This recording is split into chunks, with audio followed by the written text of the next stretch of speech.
శ్రీ గురుభ్యో నమ. ఓం నమో భగవతి వాసుదేవాయ. భగవద్గీత 18వ అధ్యాయం మోక్ష సన్యాస యోగము నుండి వేళ మనం 16వ శ్లోకాన్ని పరిశీలన చేసుకుందాం. తత్రైవం సతి కర్తారం ఆత్మానం కేవలం తు యః పశ్యత్యకృత బుద్ధిత్వాత్ నస పశ్యతి దుర్మతి.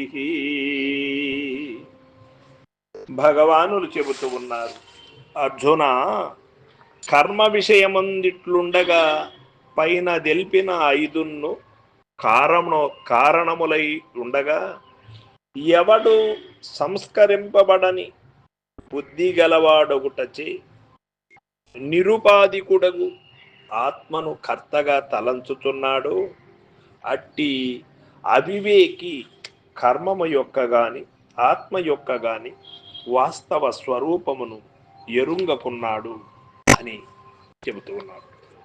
కర్మ యందు ఆత్మ కర్త కాదు, పైన తెలిపిన ఐదు మాత్రమే కర్త. ఆత్మ సాక్షి, కేవలుడు, నిరుపాధికుడు, సంగరహితుడు అయినను కర్తృత్వమును ఆత్మయందు ఆరోపించువాడు వివేకహీనుడేయగును అని గట్టి పదం వాడాడు పరమాత్మ. అతడు పరమార్థ తత్వమును తెలియనివాడు, శ్రవణాది సంస్కారము లేని బుద్ధి గలవాడు అని చెబుతూ ఉన్నాడు.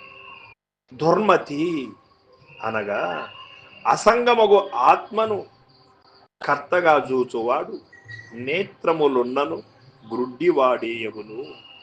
యాలయన అతడు సత్యమును గాంచుట లేదు, ఆత్మకు కర్తృత్వము ఆరోపించుట అజ్ఞానమేయగును. కావుననే అట్టివారు గ్రుడ్డివారే అని చెప్పబడినది. దీనికి కారణము వారి బుద్ధికి సరి అయిన సంస్కారము లేకుండాయి. అకృత బుద్ధిత్వాత్, ఎంత పాండిత్యమో ఎన్ని లౌకిక విద్యలు కలిగి ఉన్నప్పటికీ సత్య దృష్టి లేనిచో ఆత్మజ్ఞానము లేనిచో అట్టివారు అంధప్రాయులేయగుదురు. యాలయన వారు జ్ఞాన నేత్ర విహీనులై ఉన్నారు.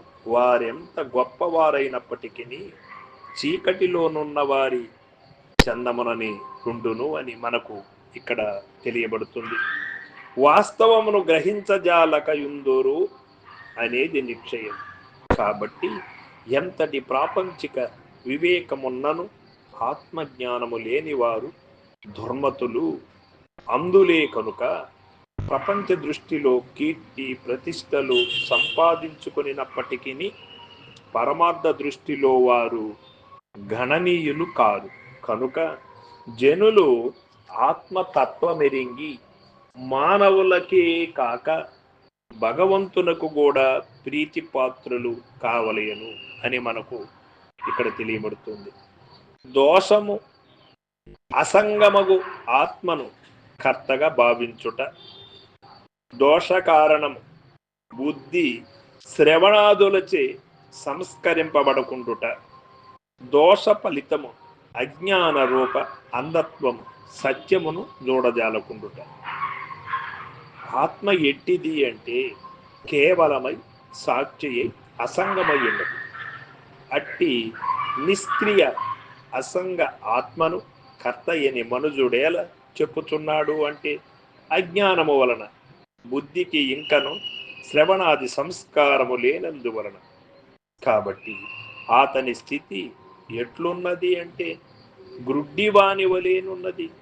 సత్యము అతడు కాంచుట లేదు అని మనకు తేట తెలువవుతూ ఉన్నది. సర్వం సద్గురు పాదార్పణమస్తు. జై గురుదేవ.